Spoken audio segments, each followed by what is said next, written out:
problem solving. That's how this all comes about, right? You have a problem that you want to solve, you want to start a business to remedy that problem. It can sometimes be difficult to know exactly how you go about doing that. That's where our next, I have a team coming up. We've got Jen and Sam. They founded Freshfully. And for a long time, they had this issue of wanting fresh food, wanting local food, but not having a good source for it. And I remember Jen telling me about this years ago, how she wanted to do this thing, and it took a while to really figure out how to make it happen. So they started Freshfully. It's actually in Avondale. I'm sure they'll tell you all about it. A really cool part of town. If you haven't visited Avondale, the brewery over there, Freshfully over there, it's a great thing. And they're doing some really cool stuff with the store.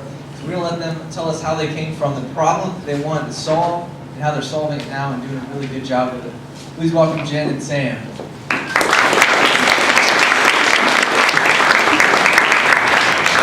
Hello. So basically, Jerry already told you the whole story, so the end. The way everything got started was with a problem that I wanted to solve, and it was really personal.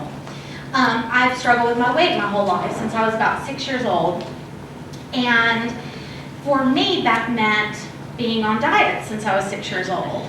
And you go to school and you have your lunch, and everybody has whatever 6-year-olds packed in the 70s, and I have like a can of tuna and saltines.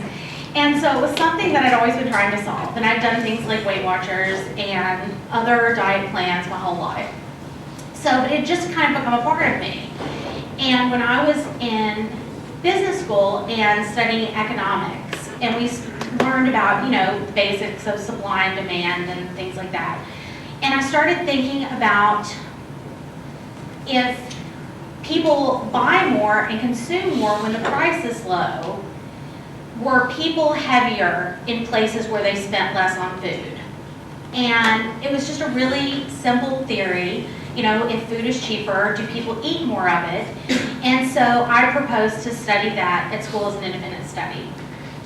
And kind of, my rationale was when they talk about French women don't get fat and things like that, that probably in Paris, you spend a much larger percentage of your income on food than you might in, say, Birmingham, where you have an SUV and you can go to the Super Walmart and you can buy calories in this massive bulk and bring them back and store them in your, giant suburban home. Whereas maybe in Paris, you have to go and buy really expensive meat and cheese, and your rent is already half of your income, and you don't have a whole lot left to spend on food.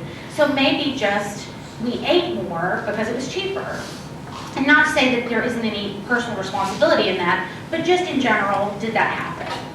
So I started studying it and reading books from like the 20s on how there was kind of propaganda to get people to eat more and to eat more calories because we were in a period of scarcity instead of a period of surplus.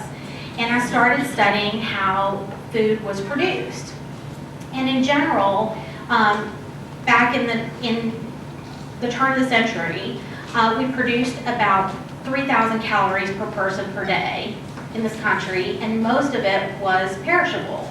So it didn't last very long. So your net is that it was really difficult for anyone to eat more than 2,000 calories per day, regardless of the cost. Now we produce about 4,000 calories per person per day, and most of it will never perish, or not for a long time. So just by default, you're going to have a greater surplus of calories in the nation. On top of that, the price has dropped dramatically. You basically have this huge magical system where certain crops are subsidized, so they grow more than the market exists for them. Then companies all over the Midwest sprang up to process those products. Then they had to start selling more of those products, and then brand managers, and then voila, everyone is encouraged to eat one more serving of M&Ms per year so that they can increase their market share. And overall, it just has a huge multiplicative effect. At the same time, all of this happened from scarcity to surplus in a matter of 20, 30 years.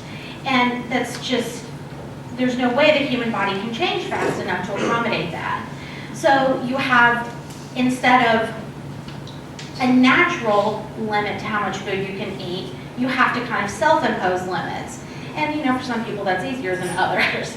So that is one of the factors. So anyway, I got to studying it, and the end result was that it was just a much bigger piece than I ever realized. And it involved the media and the research industry and the food industry and people and so many different pieces. So I kind of was overwhelmed by it and put it aside and started working at Southern Progress on different recipe sites. But the more I worked on different food issues, the more I kept thinking about how would people spend more on food? How would people eat better quality food? And ultimately, my thought was that really we want to eat local food. We want to eat food that was grown locally and produced locally where we could trace it and they were whole foods. And about the same time, there was sort of a big explosion in academia about local food. Michael Pollan's books came out. If you guys know The Omnivore's Dilemma and things like that. And I realized that it wasn't just me trying to solve this problem by myself, in my apartment. It was the whole world. So it was something I've been thinking about for a long time. And when I started working with Sam, he was someone who was really interested in eating healthier too, and he'll tell you all about that. But we started wondering together if there was a way to make it easier to eat locally. We knew that we'd seen cows and we'd seen farms, but we weren't really sure how to find or eat that food.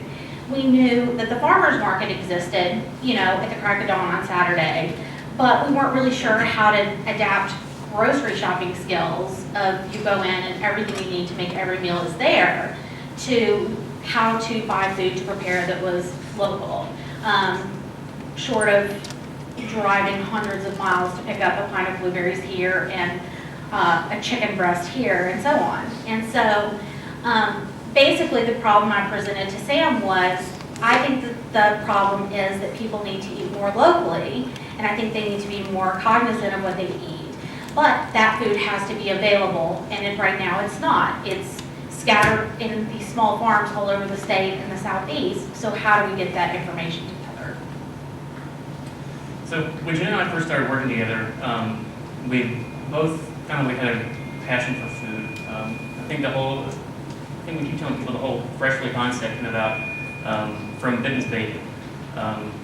We tried to find, Jim was talking about earlier, that there's got to be food somewhere here that's local and we can pick up and go, drive down and grab bacon or, hamburgers or whatever. So we saw this concept of Benton's Bacon. He's based in Tennessee, and this is kind of the whole concept behind us creating a website to pull together a lot of farmers and list them all out in a way that makes sense for consumers to digest that information. Because right now you can find them, but they're all over the place. When we first started, there were probably about 20 or 30 different sites that listed 5 or 6 different farmers all over the state of Alabama. And what we wanted to do was to bring in all that same information to one site, but also be able to create products for consumers to be able to come in one place to get it. So our initial concept was to create a place for farmers to have additional resources for them to reach out to more customers, you guys. And that's kind of the whole concept of Freshfully. Yeah, we didn't know a single farmer at that point, and we just started calling them on the phone, and the first one was dead, and so that was a big hit. It was our first sales call ever, and he died the day before. And but anyway, we started calling farmers on the phone and saying, "You want to sell your food on the internet?" And eventually, one farmer said, "Yeah, all right, we'll try." And so we went and visited his farm, and that's how we got our first products on the site. And from there, we kind of really let the customers dictate where we went. We had these grand schemes and grand plans of what you guys wanted, what customers wanted in local food.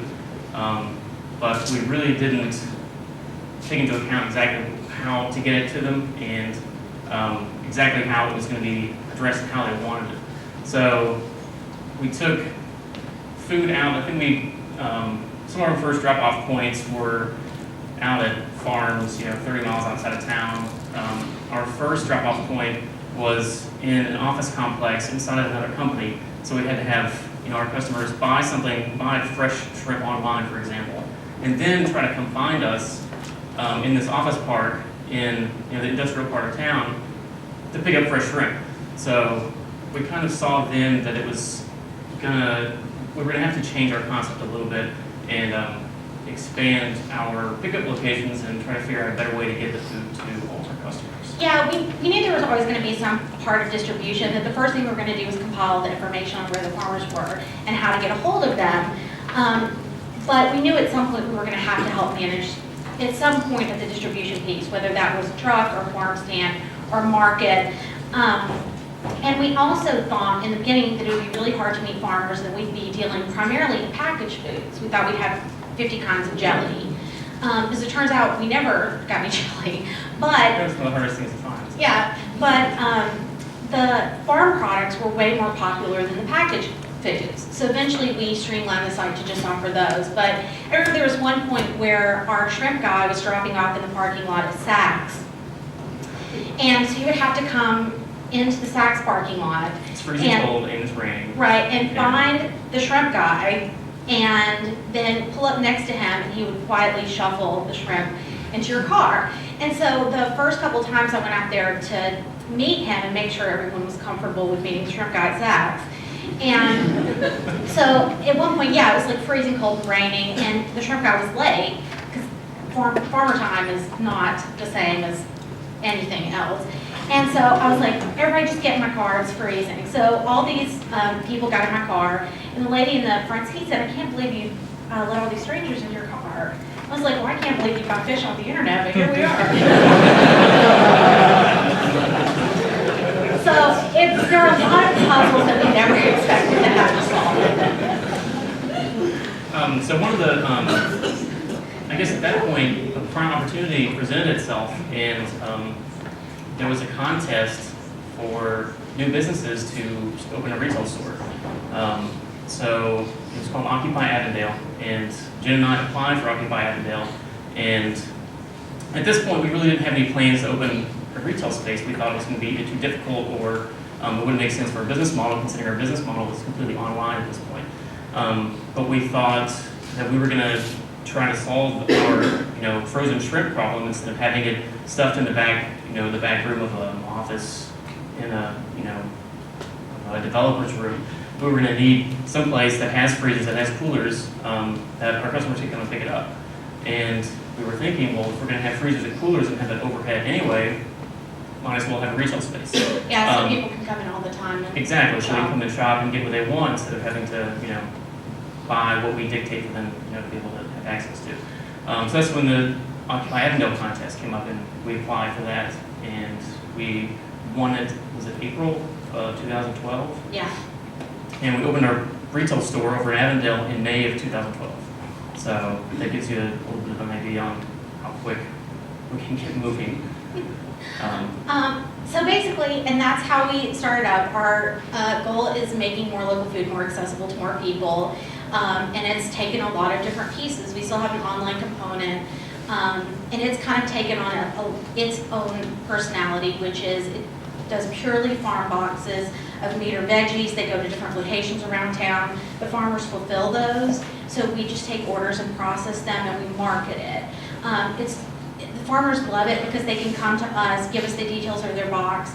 Because we have been doing it now for a couple of years, we can tell them kind of where to price it, what to put in it, what people are looking for. We can schedule them with drop-offs where that aren't covered. And then we can also match farmers to companies. One example recently is Baptist Health System came on as a corporate client. So we can also deliver to corporations. And Baptist, unlike some of the other corporate clients we have, they have a hospital in Talladega, one in Jasper, one in Shelby County, office just down the street. So that's really far flung. But what we did is we matched them up, the Talladega office with a farm that's way out, close to Georgia.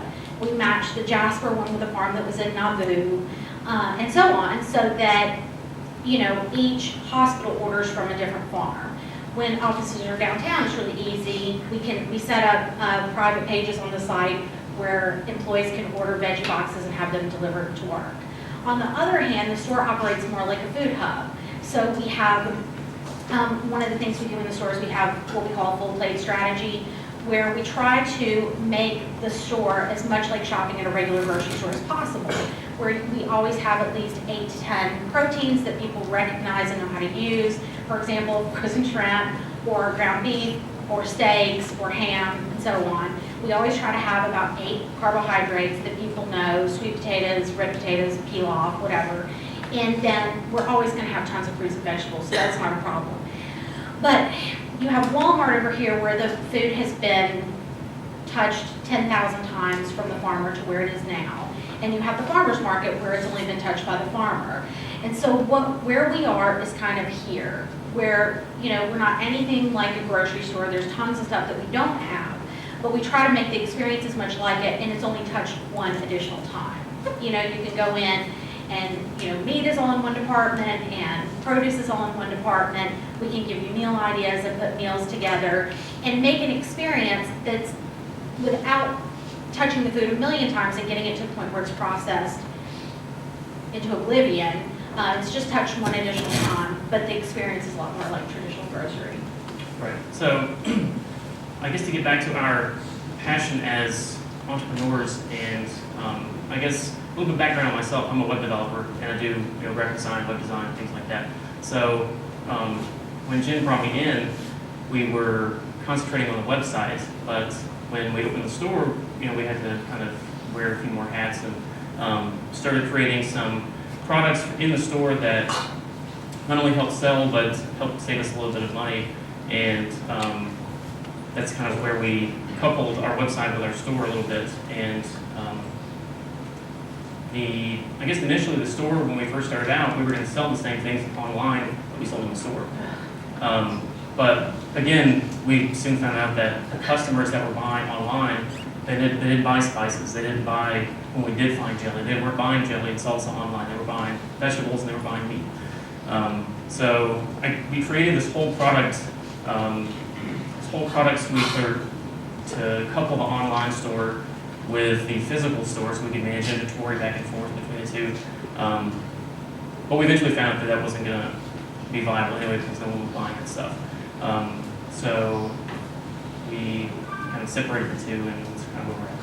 Yeah, so we restructured the site to be around where pickup locations are, and that was just based on, from our minimally viable product, people were buying veggies. If they were buying veggies, they only needed to know what was able to be picked up close to them, and so on. So yes, they separated even more, which is the site is all around pickups, and then you can see what farmers and products are available, and in store is just in store. But that's basically it. We have time for questions, because I wasn't sure what everybody would be curious about. I feel like I could talk about this for 10 days. So does anybody have, yeah? I was wondering if you found any sort of outlets to address the food desert problem, and whether or not it's affordable enough that in lower income areas, those folks can order and get a drop off. That is a huge question. This is something we talk about all the time. And the market itself isn't a food desert, but that doesn't mean that we have a lot of things like EBT users who use food stamps come into the store. We have some, and it's really tough. Food deserts are places where there's no grocery for X number of miles, then the amount of miles they can travel on foot. And almost all of Birmingham is considered a food desert. There are 11 grocery stores in the entire city of Birmingham, and 7 of them are all in the same district. So what exists in those neighborhoods are convenience stores. And convenience stores are all set up to take EBT, and the way they kind of make that happen is by having, when you see that little side basket of 2 bananas and an apple at the register, and you think, I would eat that banana from Chevron. That's how they get set up as a grocery store to be able to accept EBT.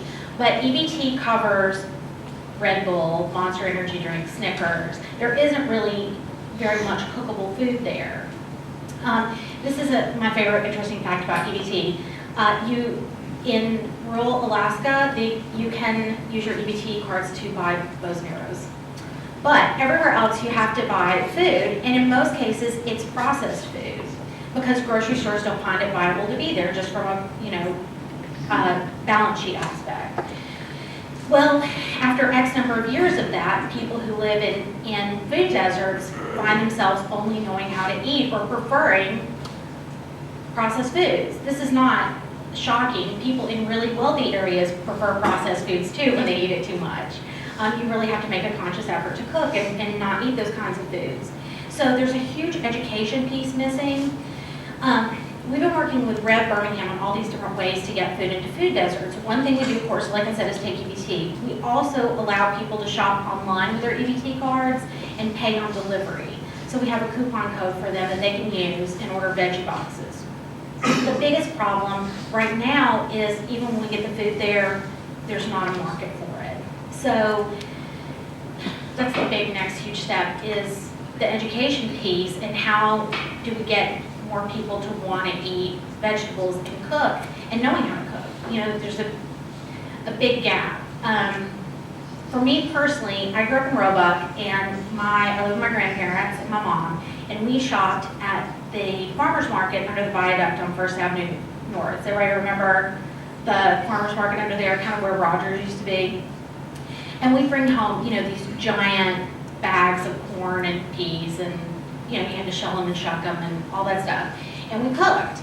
But later, when I was in high school, we ate a lot of convenience foods. We've moved further out. There weren't farmers markets accessible to us. And just being normal humans, it was like, ooh, there's this new product. And so we started eating more and more processed foods. And so when I started to get into this part, a huge piece of it was learning how to cook and to cook inventively and use different local products. All the way, I'm not a gourmet cook and I'm not trying to be, but basic things like how to choose and what to do with kohlrabi and what even to do with cabbage beyond the two things I know to do with it, which were make slaw and fry it. So there's a huge education piece. And we do a lot of that too.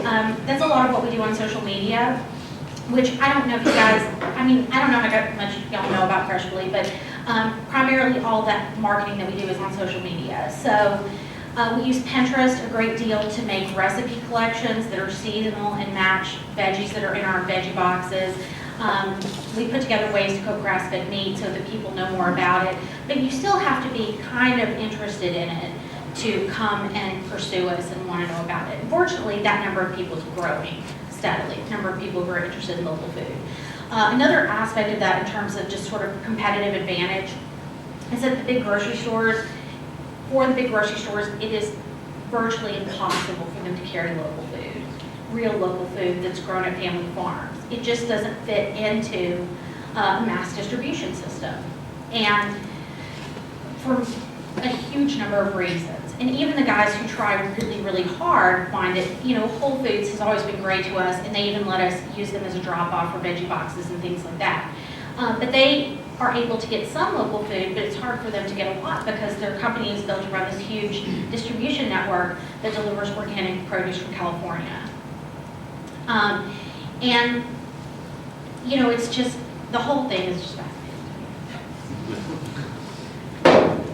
Yes? Are you able to make the food costs, have you been able to address the food cost issue, making fresh food more affordable? Because that's part of the issue. Well, that's exactly true. And like I said, part of the way that I feel is that food is too cheap. So it's kind of a catch-22. I think that spending more on food is important. And I think that wanting to spend less on food is a lot of what got us into this absolute dregs that we're in right now, where we eat melted beef and all that stuff. So when you get in a price war, certainly we have no ability to even remotely compete on anyone's price war level. And we're okay with that because we think people should spend more. But then also you have EBT customers. So we have certain foods. Now, for all of our packaged goods, we just price them on par with what they are at all the other supermarkets. That's really easy. For produce, it's different. This is, it is an individual piece of artwork versus a mass-produced piece of art that hangs on a hotel room. Someone has grown this tiny patch of sweet potatoes and lifted them all and carried them to me. It is different. It's really hard to match prices when it comes to produce. And grass-fed meat is just not even close, so it's not really an issue. But we do have things that are more affordable, just foods that just are, sweet potatoes and kale and things like that. But yeah, it's something that's important to us.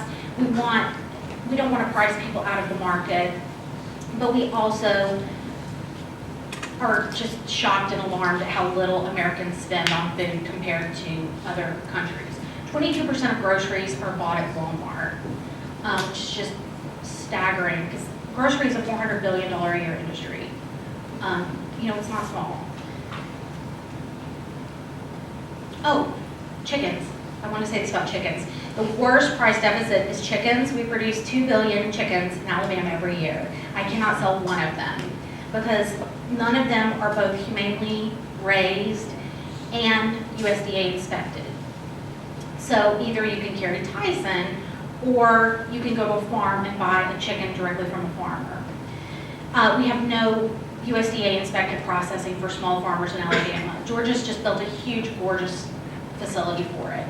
But because of that, free-range chicken is about 5 times as much as, and sometimes more, as chicken in the store. You can buy, a completely cooked chicken that you can eat right now, even from Whole Foods, for $6 or $7, whereas a free-range chicken is $20. And that's where the biggest problem is. And so we're hoping that eventually we can help solve the problem of, lowering some of those costs through better processing solutions. Hey. You've been open a year. What is your impact in Avondale? Like having your store, how have you impacted the residents? I mean, you have a population growing, but you also have a lot of people that have been there for years and years, families. Have you seen, do you get any of them as customers? I mean, how is being in the local neighborhood impacted them? Yeah, absolutely. Now, I have to give all credit to the Lake brothers for everything that's happened in Avondale. They are, in my mind, the unappointed mayors of Avondale. They're the ones who own the brewery, and they own the building that we're in, and they own multiple other buildings. They own the building that Saw's Soul Kitchen is in. One of the things that I think that we have done is bring a different demographic, primarily female. The brewery is very male-oriented, and so is Saw's Soul Kitchen. But, if you don't bring any ladies in, then it's only going to last so long. So we bring a much more of a female demographic to the neighborhood, and we also bring a huge number of moms and families. Our demographic is similar to any grocery demographic. The psychographic is different. We have a really well-educated consumer. We've just recently been able to really target and pinpoint who our intense consumer is. And we draw a lot from speaking locally. We draw pretty far, and we even have, people visit from San Francisco and things like that who've read about us. But primarily it's Mountain Brook, Avondale, Forest Park, and Crestwood.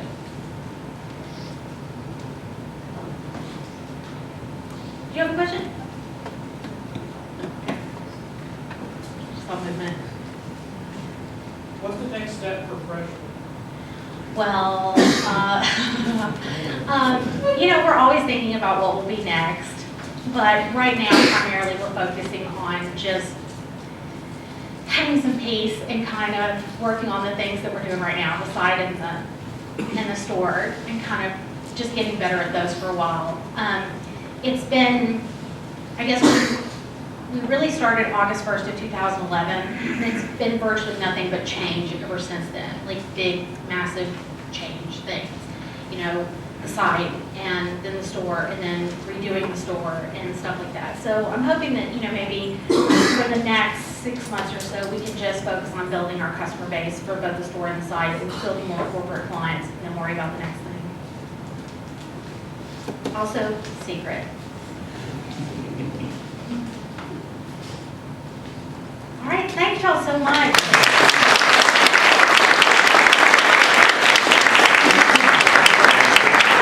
Now that we have given you coffee and we've given you candy, we're going to let you go out and actually get some real food. Real quick, I want to mention a few more sponsors.